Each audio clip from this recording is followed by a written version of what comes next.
દાહોદ જિલ્લામાં આવેલી અનુદાનિત નિવાસી આશ્રમ શાળા 1 થી 8 ધોરણની બાળકીઓ ઓરડામાં દરવાજા વિહોણી સૂતેલી માલુમ પડી. આ આશ્રમ શાળામાં 1 થી 8 ધોરણના બાળકો અભ્યાસ કરે છે.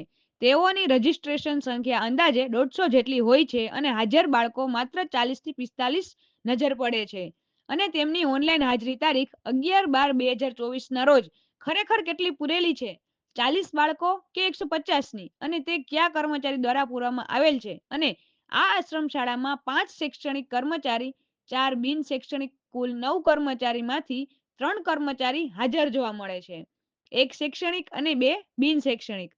શૈક્ષણિક ગેરહાજર કર્મચારીઓના નામ: આચાર્ય શ્રી બારૈયા કૈલાશબેન, પટેલ રવિભાઈ, ભૂપેન્દ્રભાઈ અને સુનીતાબેન. બિન શૈક્ષણિક ગેરહાજર કર્મચારી: કોળી રાજુભાઈ, પટેલ વિનયભાઈ. તો શું આ કર્મચારીઓ અને હાજરી પૂરેલી હશે ખરી? રજા રિપોર્ટ પર સ્થળ ઉપર મૂકેલા નથી. અને આ જ આશ્રમ શાળાના સંચાલક મંડળની બીજી આશ્રમ શાળા દેગાવાડામાં પણ ચાલે છે. અગાઉ દેગાવાડા આશ્રમ શાળાના આચાર્યએ જણાવેલ કે અમે આશ્રમ શાળાની ઓનલાઈન હાજરી ના પૂરીએ તો અમારા પ્રમુખ સરદાર સાહેબની ગ્રાન્ટ કપાઈ જાય, એટલે અમારે તો સુડી વચ્ચે સોપારી જેવો જ ઘાટ થાય. માટે બાળકો હોય કે ના હોય, કર્મચારી હોય કે ના હોય, રજા રિપોર્ટ હોય કે ના હોય, હાજરી તો ઓનલાઈન પૂરવી જ પડે તેવું જણાવેલ. આ આશ્રમ શાળામાં શૌચાલયની પણ પૂરતા પ્રમાણમાં સુવિધા નથી કે નથી લાઇટ પણ પૂરતા પ્રમાણમાં. તો ખરેખર બાળકોની સાવચેતી રાખવા માટે પ્રતાપપુરા અનુદાનિત નિવાસી આશ્રમ શાળાના કર્મચારી મિત્રોને સ્થળ પર જ રોકવાનું હોય છે કે નહીં, કે અહીંયા રામ ગયા રામ? તે માટે આવી આશ્રમ શાળાઓની તપાસ માટે કોઈ અધિકારી સાહેબની નિમણૂક કરેલી હોય છે ખરી કરેલી હોય તો આવી આશ્રમ શાળા સામે આજ દિન સુધી કેમ પગલાં લેવામાં આવતા નથી તે તપાસનો વિષય છે. વિકસતી જાતિ સમાજ કલ્યાણ અધિકારી S.M. બારિયા જોડે ટેલિફોનિક વાત કરતા જણાવેલ કે આશ્રમ કર્મચારીઓને 24 કલાકની ફરજ નિભાવવાની હોય છે અને સ્થળ ઉપર રાત્રે રોકાણ કરવાનું હોય છે તેમ જણાવેલ હતું. આશ્રમ શાળાના કર્મચારીઓ 9માંથી 3 કર્મચારીઓ હાજર જોવા મળેલ છે. તો શું વિકસતી જાતિ સમાજ કલ્યાણ અધિકારી દ્વારા સ્થળ તપાસ કરી કાર્યવાહી કરવામાં આવશે કે નહીં તે જોવાનું રહ્યું. તો આવો જાણીએ બાળકો દ્વારા જ કે હકીકત શું છે.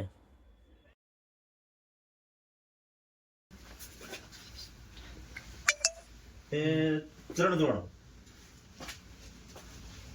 8 ને 3 ને બીજું ચોથું છઠ્ઠું ને ચોથું ને 8 ને 3 બધા ભેગા હોય છે. તો તમારે બધા ભેગા તો તમારે સુવા માટે કોઈ પલંગ હલંગ નથી? નીચે હોવાનું છે? સુવા માટે બીજી કોઈ વ્યવસ્થા નથી પલંગની એવી તેવી?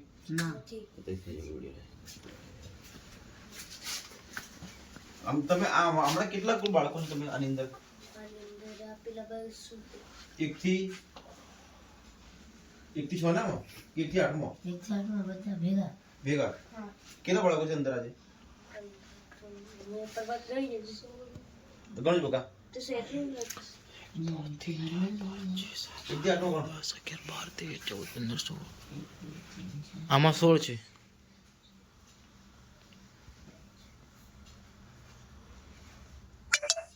1 થી 8 17 થયા. 17 ચાલો 1 થી 8 માં 17 બાળકો.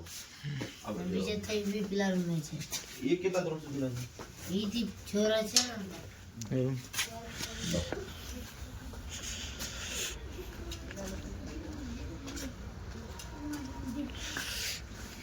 આ કયા ધોરણે ભણો છો તમે?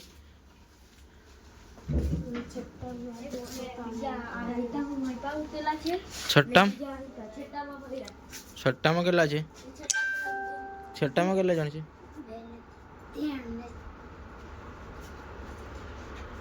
3 કેટલા છે? 4 6. તમારે સુવા માટે કોઈ વ્યવસ્થા નથી બીજી પલંગ ની એવી? હે? અને એક જ ગોળો છે અંદર? આમાં કેટલા હોય દીપક? લો તમે સાંભળો આ બેન શું કહી રહ્યા છે સ્ટાફ વિશે. કોઈ કર્મચારી હાજર નથી, તમે એકલા જ છો? હા. બીજા આ રસોઈ છે આપણે શું સર્જન સાહેબ? સર્જન સાહેબ કઈ કે? હા એ તો છે અને તમે જ છો અને પેલા બેન છે, 3 જણ છો. બીજા સાહેબ કઈ ગયા? કુલ કેટલો સ્ટાફ છે? કોઈ જ નથી હાજર?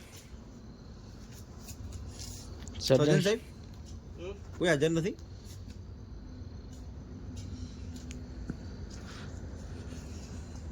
સર્જન સાહેબ બીજા કઈ ગયા? કુલ કેટલો સ્ટાફ છે? કેટલા છે બેન બોલો ને, સ્ટાફ કેટલો છે? સ્ટાફ કેટલો છે બેન?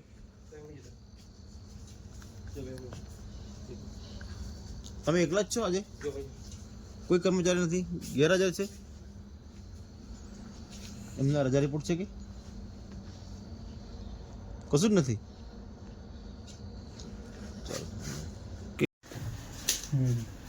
3 5 6 7 8 9 10 જણ છે આમાં. 10 જણ.